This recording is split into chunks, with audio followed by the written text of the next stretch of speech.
ಕೋಲಾರದ ನಗರಸಭೆಯ ಅಧ್ಯಕ್ಷರು ಮತ್ತು ಕಮಿಷನರ್ಗೆ ಕೋಲಾರನ ನೀವು ದೇಶದಲ್ಲೇ ನಂಬರ್ 1 ಅಂದರೆ ಕಸಮುಕ್ತ ಮಾಡ್ತೀನಿ ಅಂತೇಳಿ ಹೊರಟಿದ್ರಿ. ಇವತ್ತು ಪೇಟೆ ಚಾಮನಹಳ್ಳಿ 13ನೇ ವಾರ್ಡಲ್ಲಿ ಇರ್ತಕ್ಕಂಥ ಒಂದು ಅವ್ಯವಸ್ಥೆಯನ್ನು ನೋಡ್ಕೊಂಬನ್ನಿ, ಯಾವ ರೀತಿ ಇದೆ ಅಂತ ಹೇಳ್ಬಿಟ್ಟು. ಯಾವ ಅಧಿಕಾರಿಗಳಿಗೂ ಫೋನ್ ಮಾಡಿದ್ರು ಸ್ಪಂದಿಸ್ತಾ ಇಲ್ಲ. ಸೊ ದಯವಿಟ್ಟು ಈ ವಿಡಿಯೋ ನೋಡ್ಕೊಂಬನ್ನಿ ಕೊನೆ ತನಕ.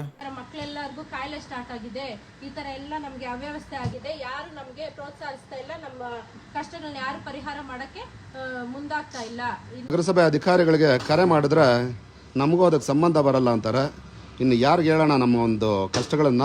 ನೀವು ರೋಡ್ ಇವರು ನಗರಸಭೆಯವರು ರೋಡ್ ಮಾಡಿರೋರ್ ಮೇಲೆ ಹೇಳ್ತಾರೆ, ರೋಡ್ ಮಾಡಿರೋರು ನಗರಸಭೆಯವ್ರ ಮೇಲೆ ಹೇಳ್ತಾರೆ. ಈ ರೀತಿ ಅವರು ಕೋಲಾರ ನಗರದ 13ನೇ ವಾರ್ಡು ಏನು ಇಲ್ಲಿ ಜನರ ಪರಿಸ್ಥಿತಿ ಈ ಪಿಟ್ಟುಗಳು ತುಂಬಿ ಹೇಳ್ತಿರೋದು. ನಗರಸಭೆ ಅಧಿಕಾರಿಗಳಿಗೆ ಕರೆ ಮಾಡಿದ್ರೆ ನಮಗೂ ಅದಕ್ಕೆ ಸಂಬಂಧ ಬರಲ್ಲ ಅಂತಾರೆ. ಇನ್ನು ಯಾರಿಗೆ ಹೇಳೋಣ ನಮ್ಮ ಒಂದು ಕಷ್ಟಗಳನ್ನು? ನೀವು ನೋಡಿ,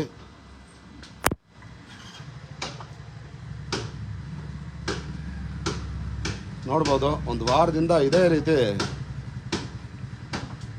ಇಲ್ಲಿ ಹೆಚ್ಚಾಗಿ ಏನೋ ಒಂದು ಹೆಣ್ಮಕ್ಳು ಮಕ್ಕಳು ಇರತಕ್ಕಂಥ ಜಾಗ ಕರೆ ಮಾಡಿ ಹೇಳಿದ್ರು ನಮಗೂ ಅದಕ್ಕೂ ಸಂಬಂಧ ಇಲ್ಲ ಅಂತ ಹೇಳ್ತಾ ಇದ್ದಾರೆ. ಹೇಳಮ್ಮ, ಏನು ಒಂದು ಕಷ್ಟಗಳು ನಿಮ್ದು ಏನಾಗಿದೆ?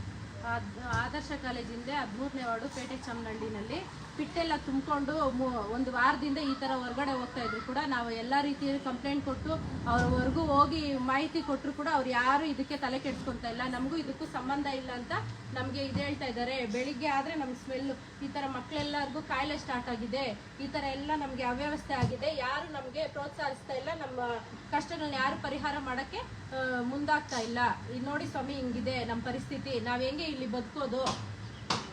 ನಗರಸಭೆಯವರು ಕರೆ ಮಾಡಿದ್ರೆ ಅವ್ರಿಗೂ ಕಾಲ್ ಮಾಡಿದ್ವಿ. ರೋಡ್ ಇವರು ನಗರಸಭೆಯವರು ರೋಡ್ ಮಾಡಿರೋರ್ ಮೇಲೆ ಹೇಳ್ತಾರೆ, ರೋಡ್ ಮಾಡಿರೋರು ನಗರಸಭೆಯವ್ರ ಮೇಲೆ ಹೇಳ್ತಾರೆ. ಈ ರೀತಿ ಅವರು ಯಾರು ನಮ್ಗೆ ಅನುಕೂಲ ಮಾಡಿಕೊಡ್ತಾ ಇಲ್ಲ. ದಯವಿಟ್ಟು ಇದಕ್ಕೆ ಸಂಬಂಧಪಟ್ಟ ಅಧಿಕಾರಿಗಳು ಕೂಡಲೇ ಎಚ್ಚೆತ್ಕೊಂಡು ಇದನ್ನ ಸರಿ ಮಾಡಬೇಕು ಅಂತ 13ನೇ ವಾರ್ಡ್ನ ಜನತೆ ಎಲ್ಲ ಕೋರ್ತಾ ಇದ್ದೇವೆ. ಪೇಟೆ ಚಾಮನಹಳ್ಳಿಯಿಂದ ಆದರ್ಶ ಕಾಲೇಜು ಹಿಂಭಾಗ ದಯವಿಟ್ಟು ಆದಷ್ಟು ಕೋಲಾರದ ಜನತೆ ಇದನ್ನು ಶೇರ್ ಮಾಡಿ. ನೋಡಿ, ನೋಡ್ತಾ ಇರ್ಬೋದು, ಮಕ್ಕಳು ತುಂಬ ಇಲ್ಲಿ ಚಿಕ್ಕ ಚಿಕ್ಕ ಮಕ್ಕಳೆಲ್ಲ ಇದ್ದಾರೆ. ಆರೋಗ್ಯಗಳು ತುಂಬ ಒಂದು ಹದಗೆಡೋ ಅಂಥ ಪರಿಸ್ಥಿತಿ ನಿರ್ಮಾಣ ಆಗ್ತಾ ಇದೆ.